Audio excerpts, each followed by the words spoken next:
Welcome back, everybody, to the Section 305 Sports Show. We're doing things a little bit different today. Raul is not with us. He's not dead, but he's with his family. Thankfully. He's enjoying time with the fam, and so we just wish him the best. God bless our brother, and enjoy time off because he desperately needs it. This guy does not know when to take a day off. I But in hope the you get some good meantime, rest. for real. But in the meantime, I will be your host today. My name is Anthony Aguirre, here with my partner in crime, my boy, my gringo, Nick DuPont, the independent. How's it going, my boy Nick? It's going good, man. I'm excited for our topics today. I have I have a full thing of notes in front of me, so I'm ready to go, man. We never record on Thursdays, so for me, it's like I'm really excited that we're doing a second episode this week. Personally, I don't know about you, but for me, I'm really happy we're doing a second episode this week.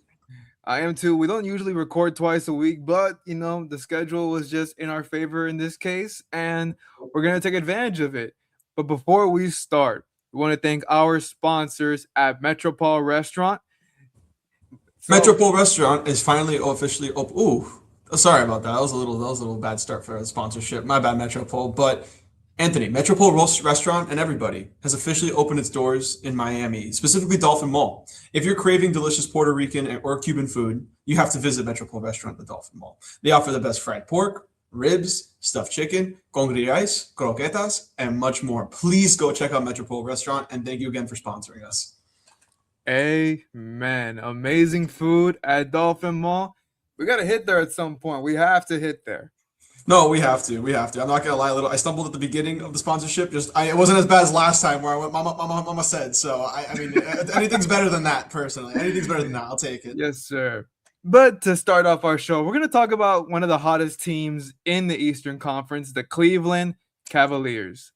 Now, they did suffer a pretty brutal loss against OKC Thunder on Sunday, in which Shea Gilgeous-Alexander, Jalen Williams, and among others were not playing. But then they bounced back on Tuesday against the Knicks in a 109-94 win. But unfortunately, James Harden, he would go on to suffer a thumb fracture. However, there is no surgery that needs to be done. He's expected to still play the rest of the season and be available in the playoffs, hopefully. But when it comes to a guy like James Harden, we know that he has just not the best playoff history.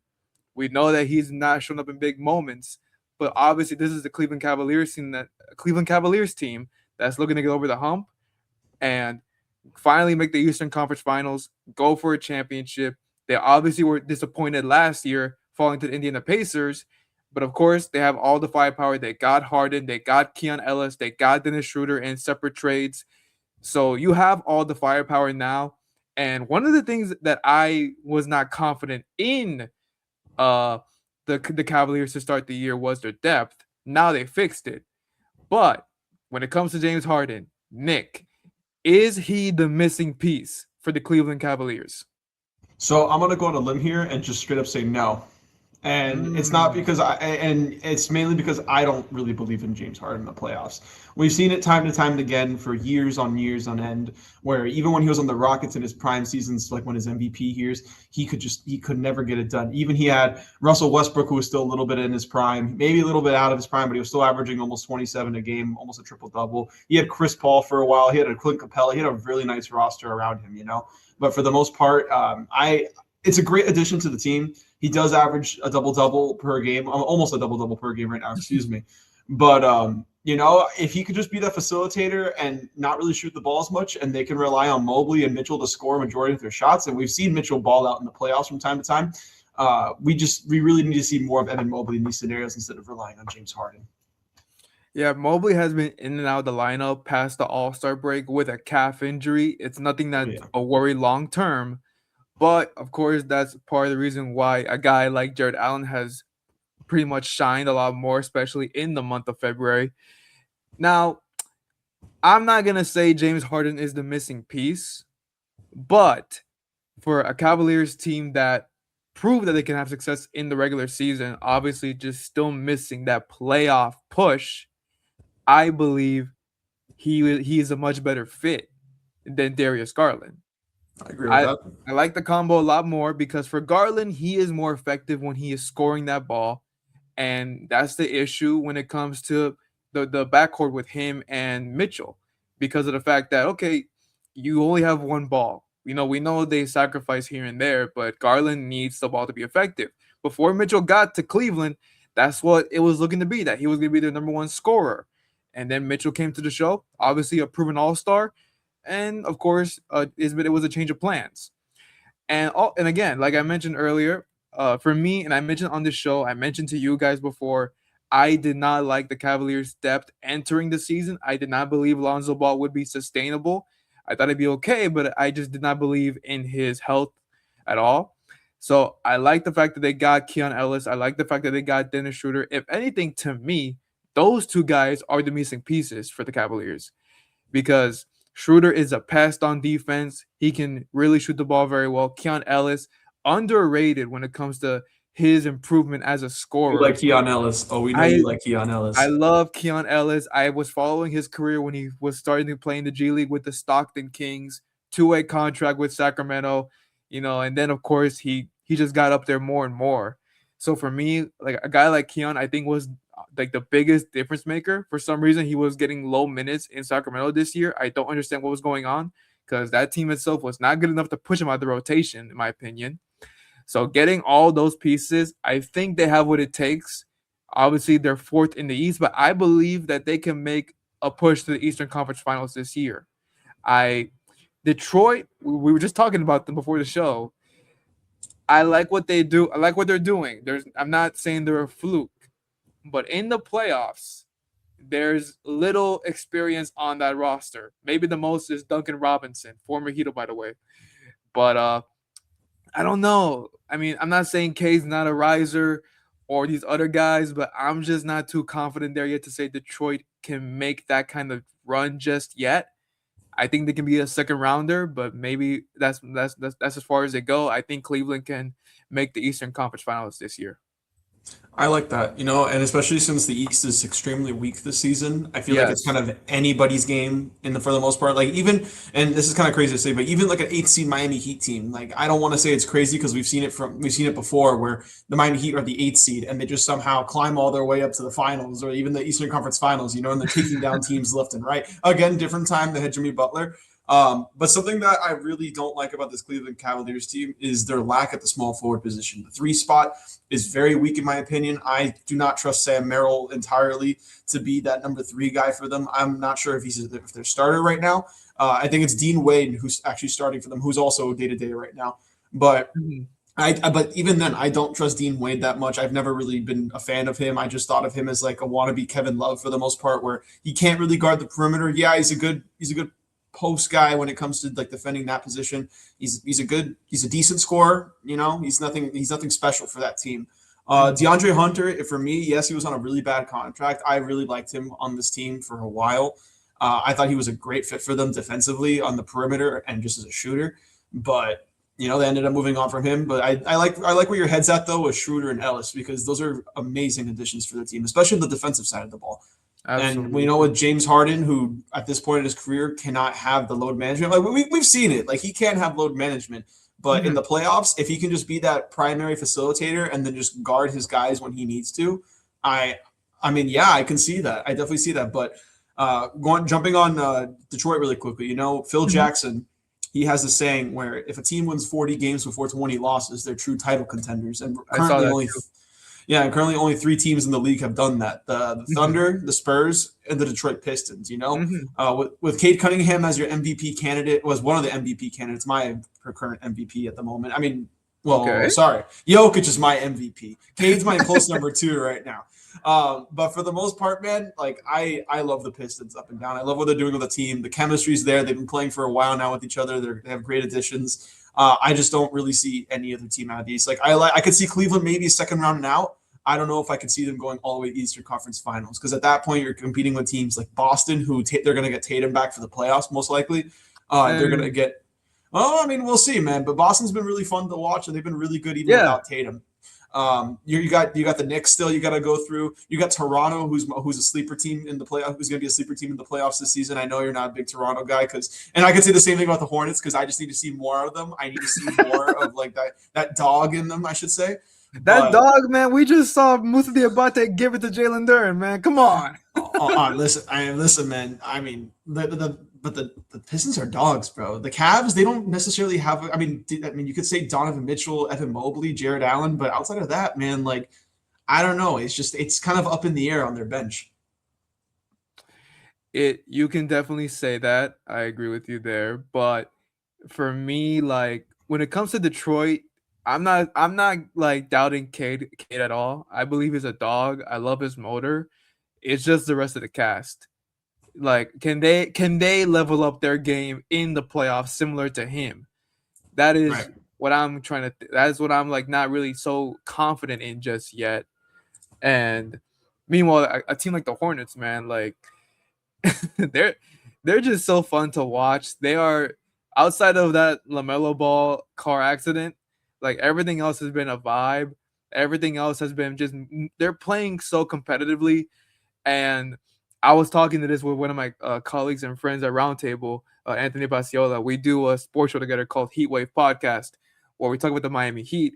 And we were just talking about like for a moment about how like a guy like Con Knipple, like because I mentioned this on our show, I had VJ Edgecombe as my rookie of the year, I and remember. Con and Cooper had that game against each other, and you're just like, whoa. I mean, you can't go anywhere else at this point. It's clearly those two. If anything, in my opinion, Con is rookie of the year because he's taking a Hornets franchise to what potentially a playoff berth. You know Yeah. what I'm saying? Like, not to get too ahead of myself, but like the It's Hornets it's are it's, a possibility. It's 100% a possibility, especially with his shooting percentage, the way he just moves the ball around. Like he's a very smart player. He knows when to shoot it, when not to shoot it, and he's consistent every night with his shooting too. That's what I love about him.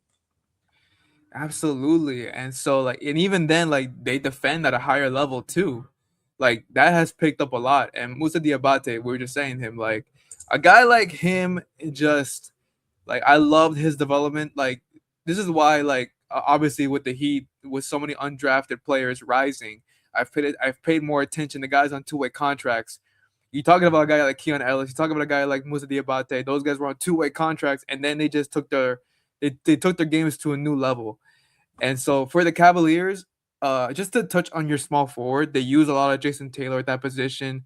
Depending on the lineup, Naquan Tomlin, he plays it there sometimes because the Cavaliers still like to use their length, a Of tall course. ass. Yeah, it Yeah, makes sense. yeah, they love using a tall front court because that's the thing about when they got James Harden. They were never relying on a backcourt defense. That was never ever a thought. But if you're gonna go for a scoring backcourt, you got one of the best in the league to do it. And I like James Harden's fit more because he showed in Philadelphia that he can lead as a facilitator. He led the league in assists when he was in Philadelphia. So I think just the way James is adjusting his game, he's obviously an efficient shooter. So I think they have enough to really make a push in the East. And also just to touch on Boston, I don't think Tatum comes back. I think he should sit out the whole year, really recover and not rush anything because you could ruin probably your future in the NBA. He's still a very promising superstar, obviously NBA champion. So I'm not too sold on I'm not sold on him coming back just yet. But for the Cavaliers' sake, I think they have enough. Okay. All right. I like that. I mean, you know, when I look at other teams though, and I want to like name a team that's way below them right now, and in Orlando, for example, a team that's really been a disappointment all season. I feel like Yeah. when they have their guys healthy and ready to go, especially during playoff time, they're gonna want their payback after last year. They're gonna really want to show if they can make it in there. That's just one of the teams that I can think of, and I want to say the Heat because I said it from the beginning of the season. If the Heat make the playoffs this year, I don't think it's going to be sustainable the way they play No, it basketball. won't. And I don't really believe in Philly either. So for me, it's Detroit, Boston, New York, Orlando, and no, definitely not Atlanta. But I No. No, no, Cleveland, no, Cleveland, no, brother. Cleveland could definitely make some noise. They definitely can make some noise. I don't know if I can see them making an Eastern Conference Finals. That's just me though. All right. Niggas not sold on the Cavaliers. I certainly am. And not just for James, but for other reasons. And just to touch on Orlando real quick before we move on, trust me, it's been painful for me to even see this team like not live up to expectations. I had them going to the Eastern Conference Finals with the Knicks, before the season began, and obviously the Tyus Jones move did not work out very well. Paulo has been a bit up and down. I question his motor this year. Uh, and also um like they've had some good moments, not consistent. Franz has obviously been out for a lot of the year, but regardless, there's too much talent on this team. You wonder if it's a coaching issue. I'm not really calling for Mosley's head or his job, but it's a weird spot to be in. But speaking of weird spots, we're gonna get a bit more local. We're gonna get a bit more local as we talk about. Hang on a second, damn it. The Miami Dolphins. I got it up on my background for you already. Don't worry. The Miami Dolphins have released a number of players, including Tyreek Hill, including edge rusher Bradley Chubb, among many others. Obviously, they traded Jalen Phillips way before, but obviously, this team's in a rough spot. They just hired a new head coach, they hired a new GM, and we all know that Tua's future with the Dolphins is short. He's either with the team for a little bit or he's not at all. It's no secret that Tua's injury has caught up to him. It's no secret that okay, obviously we can't win with him, and there's many more issues outside of Tua, but it pains me. It pains me a lot because like that season when we beat the Cowboys and we were like scoring 70 against Denver. Tua was at the forefront of all that. Even with a decent offensive line, he showed what he could do. And right now, it's all come to this. The concussions have been too much. So we are entering the next phase with the Miami Dolphins. Now, Nick, obviously the draft's coming up. A lot of prospects in this draft, none that are quarterback, by the way. And of course, there's still more. Obviously, there's more holes to fix outside of just what's at quarterback. But what should the Miami Dolphins do moving forward? Well, I've been saying it since this show even started and we started talking about the Miami Dolphins. It's to build the trenches. What are all these great teams that we see that win these Super Bowls have? A great trench game. And even the Seattle Seahawks. And I was looking at this team earlier because I was really confused on how this defense was so elite. Mind you, they did not have a single player with a double-digit sack mark, but they had 7 players with 8 sacks. 7 players with 8 sacks this season is incredible to see from those guys. The Dolphins, obviously, they're missing a lot more than just a trench game. But if you build the trench first, everything else will come eventually. And a lot of these injuries that we saw with Tua, like besides him running his head first into Damar Hamlin, came from the trenches just falling apart. Yes, our best player, Teron Armstead, was a monster whenever he played, but to be fair, more than half the time that he would play, he would either just be injured or he would just be out for games. And whenever he was out, Tua would just struggle because, he doesn't have his best left tackle out there. Yes, you could say that, we had Aaron Brewer this year making all-pro team. Jonas Savai looks good. Patrick Paul looks good. But the rest of the line, man, the left and the right guard and the right tackle, they still need work, man. I've never been sold on Austin Jackson. I think he's the worst contract on the team still to this day. I don't care what Dolphins fans say if he shows promise. If not, they need to get rid of that contract. They need to get rid of him. Another guy they should look to cut at this point, I would say Liam Eichenberg. I was very high on Liam Eichenberg throughout the draft process. My only problem with him was that he didn't have a lot of footwork. And when you're a tackle or a guard in this league, you need that footwork, especially going up against edge players. Because mind you, Eichenberg didn't just start off as a guard. He came out as a tackle. Mm-hmm. And immediately when they threw him in the game, he was just getting beat around corners, beat on the inside. The guy could not move for anything. It was a freaking brick wall, which is good to have but it's good to have a moving brick wall. You know what I mean? Like I want a little dinghy or something, so you can be maneuverable. But it all starts with the trenches, man. Yes, you can look for corners, which they need besides Rasul Douglas, if I'm not mistaken, who's been he was a fantastic pickup this season.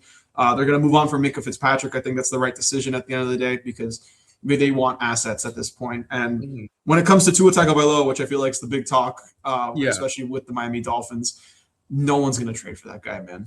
No one's going to trade for him. I think at this point, the Dolphins should just bite the bullet, take the cap penalty, cut him. I think his time's over. As much as I love Tua Tagovailoa, I wish for the best for him moving forward. I think he will do great things in the future for another team if he can overcome that little PTSD moments that they had. Because, we've heard players like Darren Waller, for example, talk about how he looks amazing in practice. This guy's accurate. This guy has an arm. This guy can do everything. He's maneuverable. He can move. He's maneuverable. And then when you see it in the game, it's like Sam Darnold back on the Jets where he's seeing ghosts, Like, it's crazy. Like, I don't think I've ever seen a player, especially this young, go through this much pain and suffering at this age. So I'll leave you with that, and then I'll continue the rest of my notes. Because if I just go all my notes, I'll be here for like another 20 minutes by myself talking. Obviously, Tua is the biggest topic, and our new GM, John Eric Sullivan, he's been asked multiple times, especially now with the combine starting, what's gonna happen to Tua, what's next with Tua, what's the plans for him. He said this repeatedly that he's talked to Tua, he's talked to his representation. Yeah. He's talking about how he wants to make next season a competitive quarterback spot. Right now, you don't really have that with what you have currently with him, with Ewers. Like, you don't really have much competitiveness there.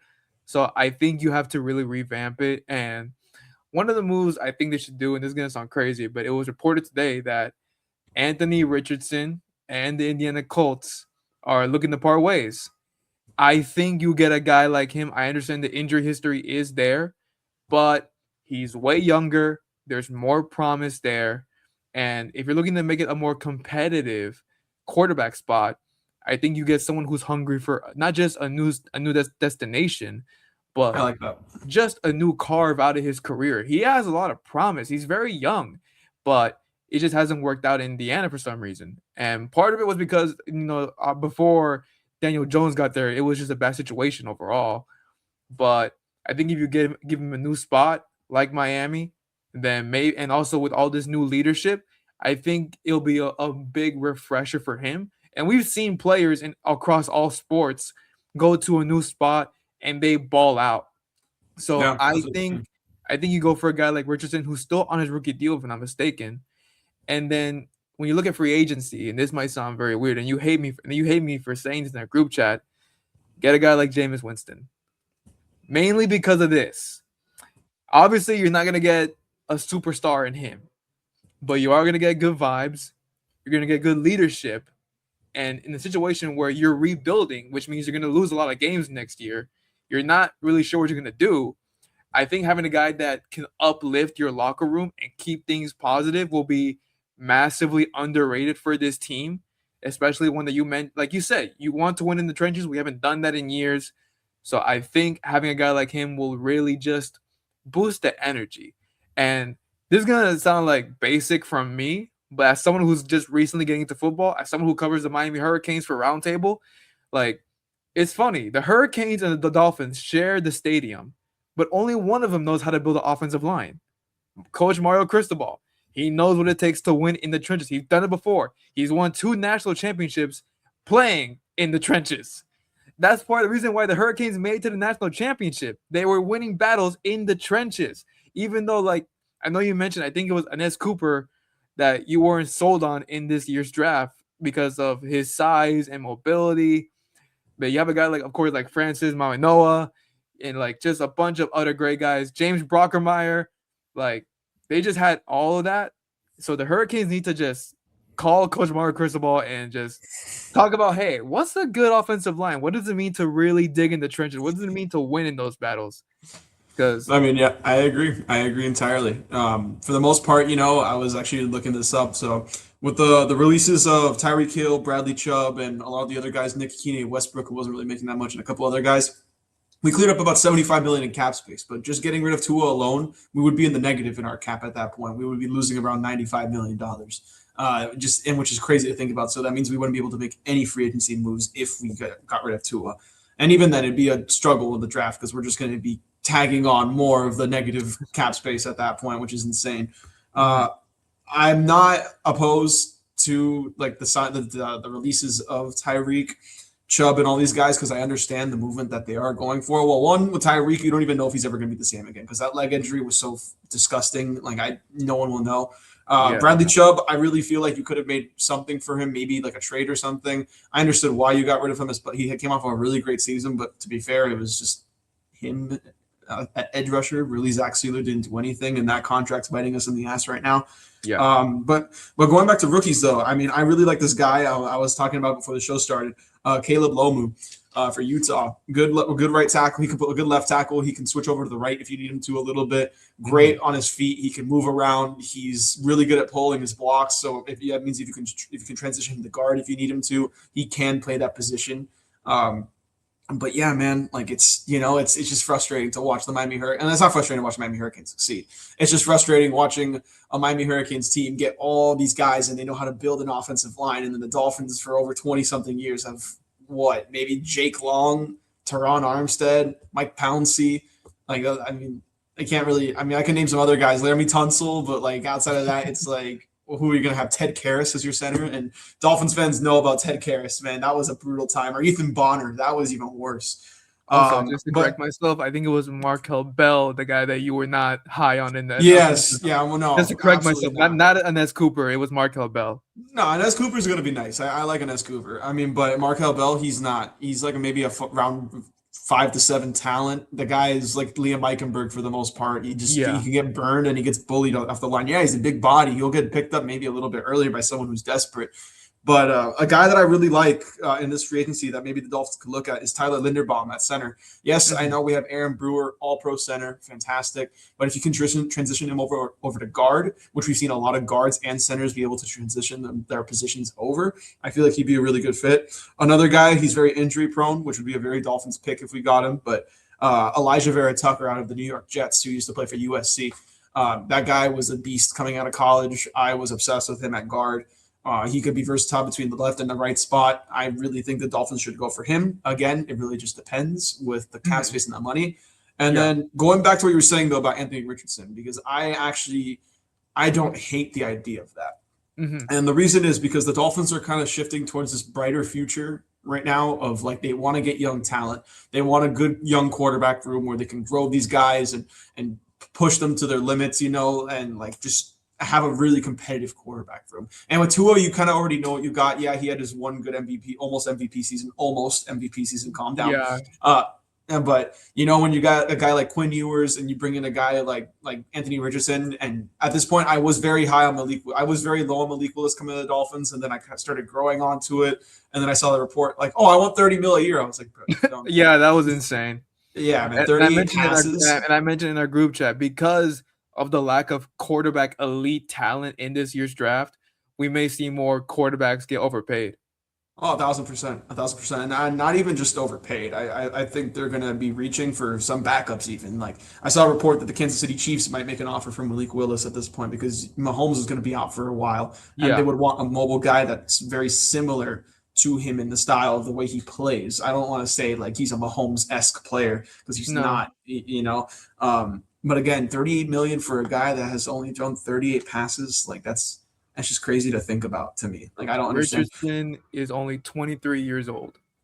I mean, yeah, he's been in the league for obviously a while, but again, when I think when you're developing, when you're trying to grab more youth talent to put next to Waddle, to put next to Devon Achane, I think a guy like Richardson is a guy that who has a very low market value, but like low risk, high reward.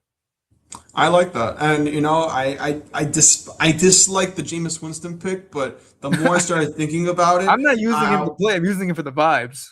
No, but hear me out. So like, okay. I started disliking it at first, but then I thought about it. I was like, let's think about Ryan Fitzpatrick.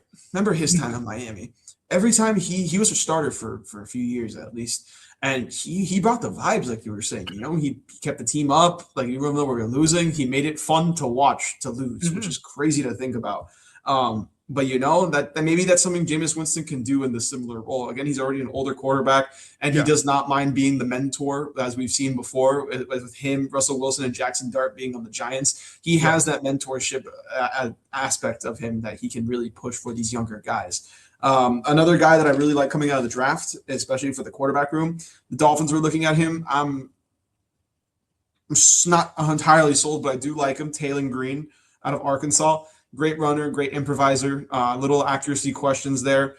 Or even then, a guy, for me, he's around 3 to 6 talent at least. And then it's been crazy to think about saying this one, but Carson Beck I Okay. yeah, it's a little wild, but I think Carson Beck would be an interesting fit, even though like he may not be the greatest in the NFL. At least he'll No. kind of keep the quarterback room competitive because of just how smart he is. Hmm. Like we saw it in Miami where he's made plays where like besides the interceptions, because some of those interceptions were terrible.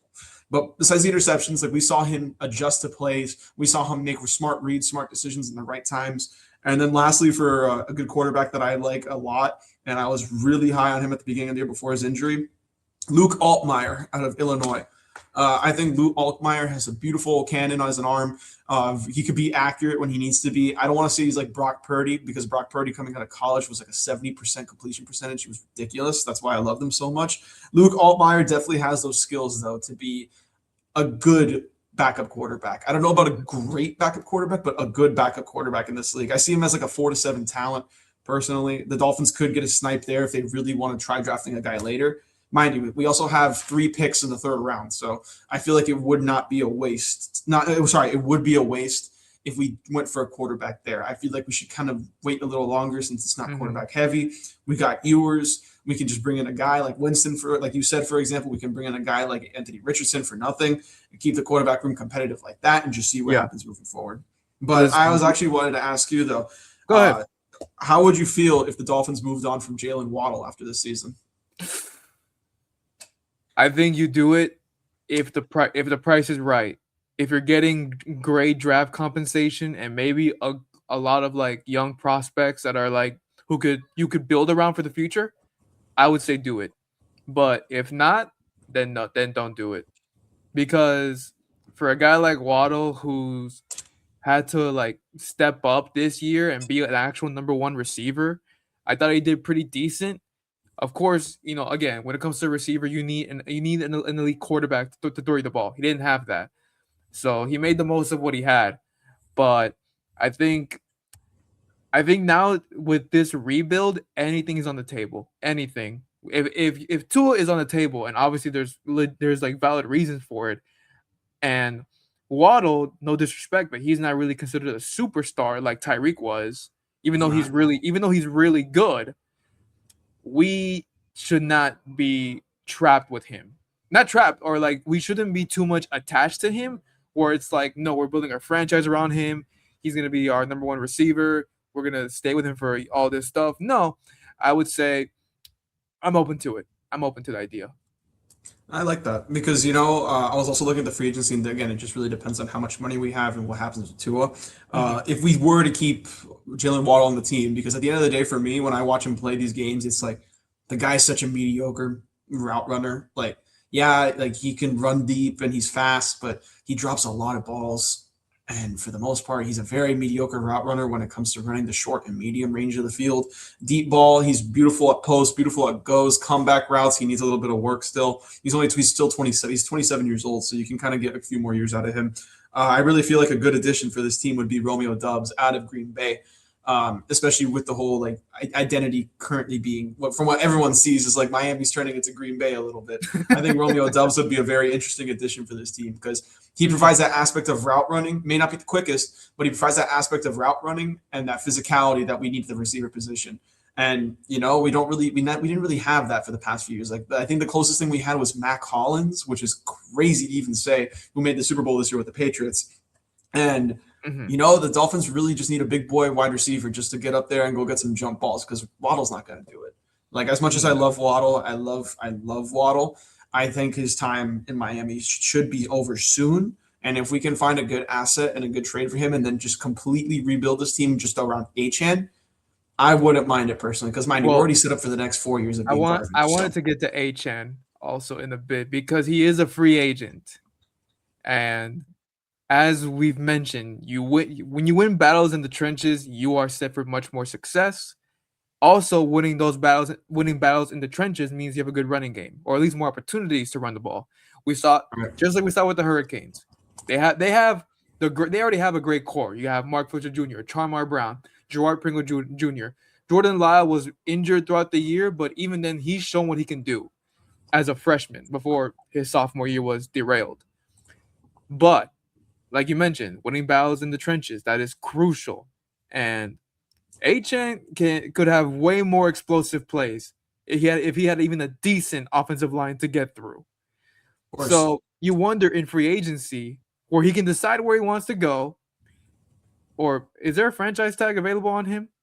So I was looking at it right now. He still has one more season left with the Dolphins. It's next year. He's a free agent, so he would Okay, be thank eligible you. for a franchise tag. Don't worry, don't worry. Thank you for Our time with clarifying. Achan's not over yet. Our time with Achan's not over yet. Oh, well, I guess we lost him, ladies and gentlemen. But for the most part, Devon Achan, I mean, for me at least, until Anthony comes back, I'm going to ramble a little bit about him. He's a great fit for the team, you know. He needs a great offensive line, and even when he doesn't have a great offensive line, he's proven to be that next level guy to step up and really be able to run the ball and drive headfirst into the line. And even then, if you don't need him to run the ball, he can be a great receiving back. I like Ollie Gordon, Jalen Wright. He's very mediocre. I mean, he can be good, but in my opinion, he's very mediocre for the most part. Um, Outside of that, man, you know, the Dolphins are really lacking everything else. Like another guy that I like, especially for the edge position, if we were able to get him, I don't think that's going to be the case if we're going to be able to get him, is going to be Boye Mafe. Boye Mafe would be a great pickup, or even Adafe Owe out of Seattle. No, Adafe Owe out of the Giants would be another great pickup. But you know, just like what you were saying, Anthony, I was elaborating a little bit for the audience. Thank you. Devon Achan, for the most part, like he's a great receiving back. Like he's a great receiving back, great running back, and he could run through the holes, run through the sides. Like he can run everywhere on that field, and he can be productive and he can be great. So obviously, if he had a great offensive line, he'd be unstoppable. But I was also mentioning to the audience that with guys like Ollie Gordon, who I really like as a power back for our team, where he can just run straight through the hole and just body a couple people and just take it down the middle like a wrecking ball.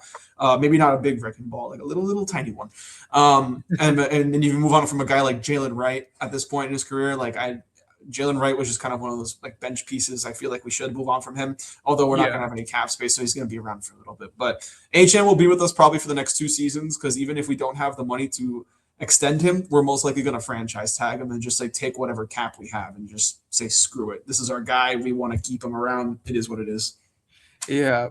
HN, like he's the guy that's gonna demand the high market. Obviously, the franchise tag is gonna be a thing. He can definitely be a star in this league as a running back. He already is. In my opinion, he's a superstar already. I mean, it's a little early to say, but he is. No, of course. Again, it's just the offensive line has not been able to hold up on their end to make things easier on him.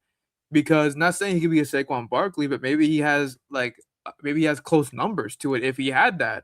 So just winning those battles in the trenches, like this new GM, this new regime has to like figure that out, and it's gonna be a process. So we're embracing tougher times on the Miami Dolphins.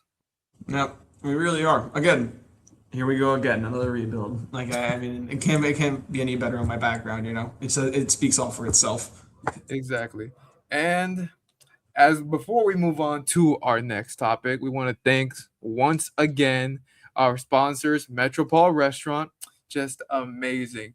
Dolphin Mall is already a very hot spot, but now I have no reason to leave Dolphin Mall in Miami because Metropol Restaurant is finally here.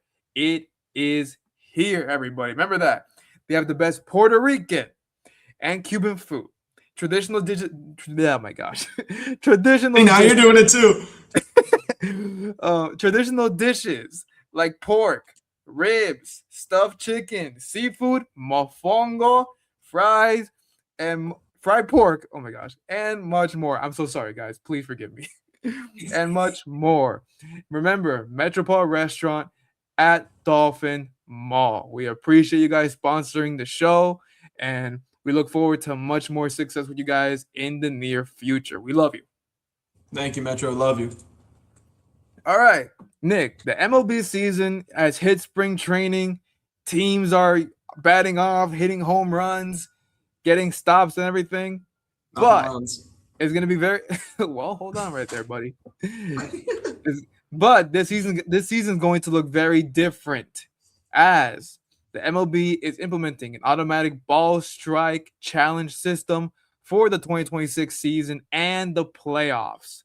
So basically, if the batter or the catcher or even the pitcher maybe If they believe that what they threw was a strike, instead it was called a ball, they can challenge, and then it shows up on the big screen. It'll show whether it was in the strike zone or not, and then the play goes on from there. But we are seeing technology take on a life of its own in sports. You know, and I have my feelings about it. Nick, we'll talk I about it know. a lot. We'll talk about it now. But is there more pressure for umpires to call correct strikes and balls now with this ABS system now taking a course for the season? I mean, I feel like, listen, for the most part, when it comes to this question, I really feel like it's really about if the MLB is going to consider moving on from umpires at this point, Hmm. um, because the whole talk right now is technology is perfect. Like, I mean, for the most part, it's perfect on every little detail. When it comes to pitching, it reads the scanner and tells you exactly where it is at all times. I do think it's going to apply pressure for these umpires because players are going to get more. They're going to get more frustrated with players, especially. Oh yeah. Um, just like dealing with the random challenge calls in the middle of the game and people like trying to like question every decision from the umpire. But the whole idea of the umpire is like, and just with any referee, I feel like is like it's human. It's the human error that really makes the sport so beautiful. Like yeah, when someone screws up a ball or like someone screws up a strike, for example, like that human error is like what makes sports. Like with technology and everything's gonna be pitch perfect, pitch perfect, pitch perfect. Like it's I don't know. Like it takes away that little human aspect. You know what I mean? Like it's just everything's perfect. Like come on, man. Like people make mistakes all the time. Um, Something I do believe in though is a guy like Jazz Chisholm who gets a lot of hate from umpires, especially with the swagger, the way he plays the game. I feel like he's going to benefit a lot from this, especially because for the most part, man, like that guy gets some of the. I don't know if you've seen some Yankees games before because I started looking at them. As much as I hate the Yankees, I love Jazz though. Jazz is really good at reading the plate, like really good at reading the plate, and umpires screw him in a lot of calls. So I think he's someone that's really going to benefit from this. I feel like he's going to be able to get a lot of challenges back. Two other guys that I really like for this are Bryce Harper and Corey Seager. I feel like Hmm. there are also going to be some other guys that are really going to benefit from this. I just I don't know, man. Like I don't like the idea of challenging the umpire. It's like it's his decision at the end of the day, and it's just I feel like it's gonna build more bad blood between umpires and players, which is already not at a really good standpoint with the players as it is. But what do you think about it? I only like this aspect, only this reason, because I personally don't always like I have a strong feeling about AI itself and just the power that is being given and everything. But when it comes to the ABS system, the only reason I like it more is because it's forcing umpires to be more sharper. We've seen so many bad calls throughout the years, and No. at times it feels like the umpires are not doing things in the game's favor to be more sharper, to call more correctly, to read the zone better. It just feels like they've gone away with so much, and so you just wonder, okay, what's going on behind the scenes? But okay, I would say it like this: if you challenge, like let's say 5 times, you get 4 out of 5. Like let's say the umpire called it correct 4 out of 5 times, which means the player who challenged the call was wrong 4 out of 5 times. I would say you had a great night. So I would say just try to keep things sharper. I do like the pressure of it, but I don't like the idea of it taking over the game of baseball. I mean, And you that's talk do I. and you talk about players that this could benefit. I mean, Kyle Stowers was a bomb last year, so he's gonna benefit too from this. A guy like Augustine Ramirez, he was very underrated as a rookie. So just like the Hurricanes, like they had great bats last year. They still have them. They're looking to do more this year, potentially a playoff push. We'll see how it goes from there. They've added some more. They've added some new faces to the bullpen. And we talked about it recently. Part of the reason why they struggled with their bullpen is because Sandy was still coming back from injury. If you look at what he did after the All Star break, he looked like Sandy. So I think obviously he's your starter. He is your ace. So and obviously you have a guy like Yui. You obviously traded Eric Rivera. I wasn't on board with the idea until it happened and you got back a top prospect. So I'm cool with it now. But if the Marlins bullpen just stays even like you could say average. I think we're going to be talking playoffs at Lone Depot Park. Honestly, Man, I can see it. 100% I can see that. I mean, it really just depends if they can make that wild card push, and that's all it starts off with, starting off in the of wild course. card moving forward. But my question to you right now is regarding the ABS and the challenging system. How do Hmm. you feel about some players not that are saying now? I mean, again, it's what they say now. We don't know what's going to happen during the Yeah, games. I actually have a couple questions regarding this for you. How do you feel about let's do players it. like Chris Sale, for example, wanting to keep so-called the integrity of the game with the umpire? And like just eating up those errors and not using those challenge calls and just kind of keeping that human nature aspect of the game. I think you're keeping the game alive to a certain degree with that. Uh, Again, like you said, if he actually doesn't challenge, then that's great.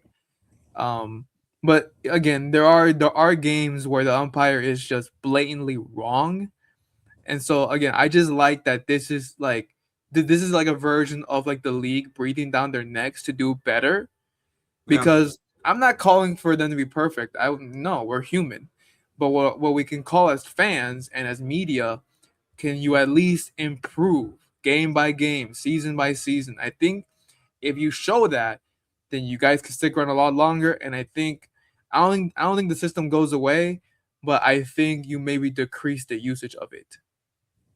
Okay. I mean, or currently it's already at 2 right now. So you think it should be like at 1 at that point?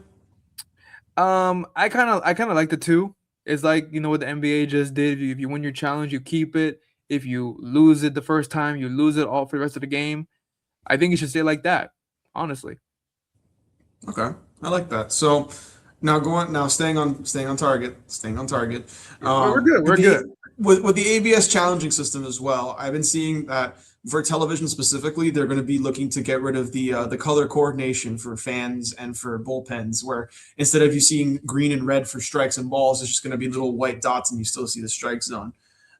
With only pitchers, catchers, and batters being able to make those challenges and those calls, how effective do you think teams? Well, sorry, how situational do you think teams are going to be using this challenge system to their benefit? I think it just depends on situation. Like you're going to the ninth, 2-1. You have a runner at the third base, something like that. I think it's gonna be just very situational, and also like through the course of the game, like what pitches do you think that are just blatantly like that should have been a strike and were called balls? Yeah. I think it's just very situational. Obviously this started last year as spring training, but now that it's going to the regular season and the playoffs, I I mean, we'll just see. I think it's still like blatantly like or like relatively new in terms of in action, and you just hope it doesn't ruin the playoffs, because the playoffs is such a special environment. I mean, even though like Philly can be a very tough place to say it nicely, but like like a sports town like Philly, like they keep their environment so strong, so high. You don't want to ruin the momentum with the ABS challenge. So I think it's just very situational in terms of like, okay, like how often teams might use the challenge, and it's just I think it just really depends on what happens throughout the game.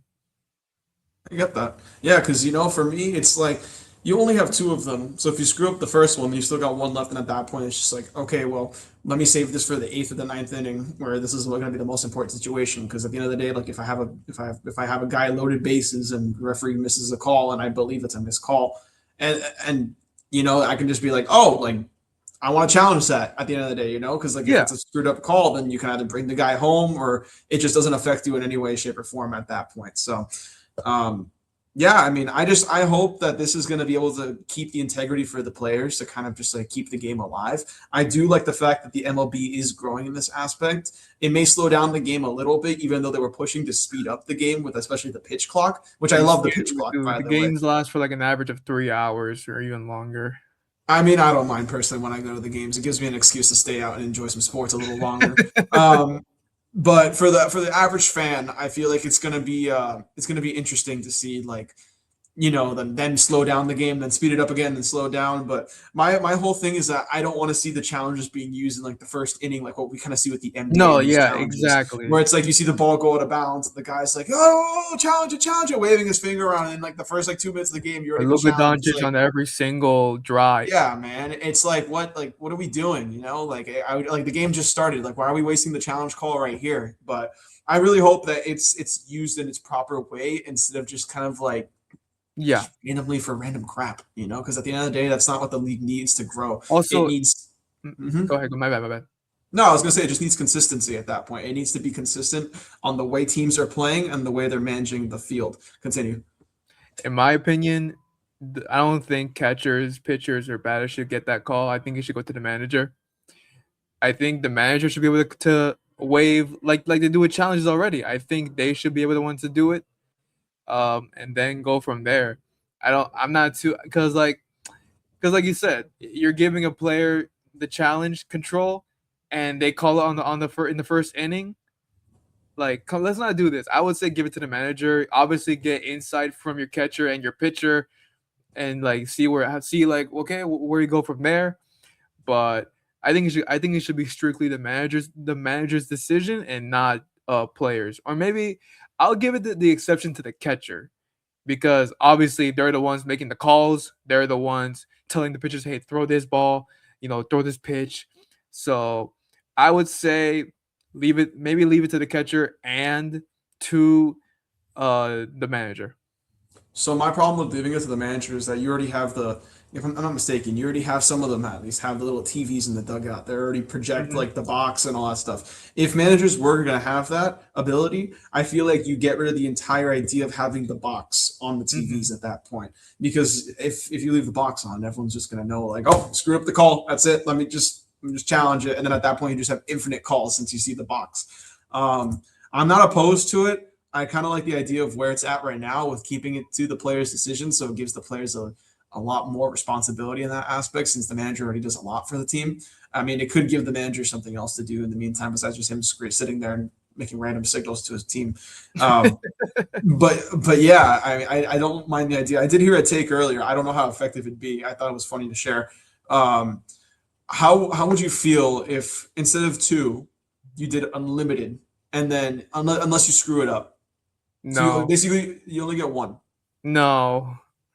I'm Okay. sorry, but No. if you give these players and like everybody unlimited, I'm not gonna get out of Deeper Park for at least 1 in the morning. I'm not doing that.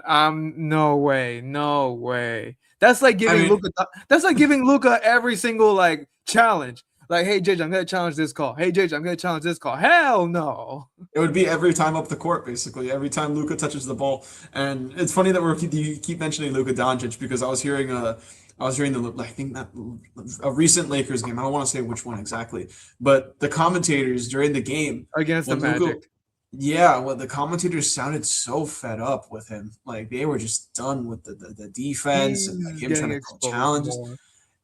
I mean, but it's always been like this though, like I feel like, well, I'm not going to say it because I feel like I'm taking it from another podcast if I say the exact term, but it's like noticing the little things that you didn't notice before in somebody, Mhm. or like no one really saw this in Dallas because it's Dallas, no one really keeps up with Dallas at that for the But most part, also but they did a good job disguising it because the way Mark Cuban before Nico did everything, the way Mark Cuban built the team around him, like it was exceptional. You know what I'm saying? yeah. Because you had the defense built around him, and also you just had and then you add Luca as a star firepower, like you just don't see it. Yeah, I mean, listen, man, Luca. At the end of the day, ugh, God, I can't with that team, The man. I Lakers are hate. exposing him without even noticing. No, the Lakers are exposing themselves. That's what they're doing. They're That they're is they're true. proving to everybody that they're not a real playoff team. They're probably going to get first round and out during the playoffs. Sorry to all my friends that are Lakers fans. It's the truth, though. You guys are I'm not delusional. sorry. Oh, you know what? I That's fair enough. They're the They're the Cowboys of basketball. That's what they are. Man, oh, 1000%, 1000%. But it's always fun talking on this show. It's always fun, talking across all sports. And, you know, Always. Obviously, we miss Raul, but we're just happy that he's having a good time with the family. We excuse our technical difficulties, especially on my end. This is the first time I was hosting, but if more opportunities come, then hey, that's great, and we'll see how it goes from there. But for today, this is Anthony Aguirre here with my boy Nick DuPont. We will see you next week on the Section 305 Sports Show. Have a good night, guys.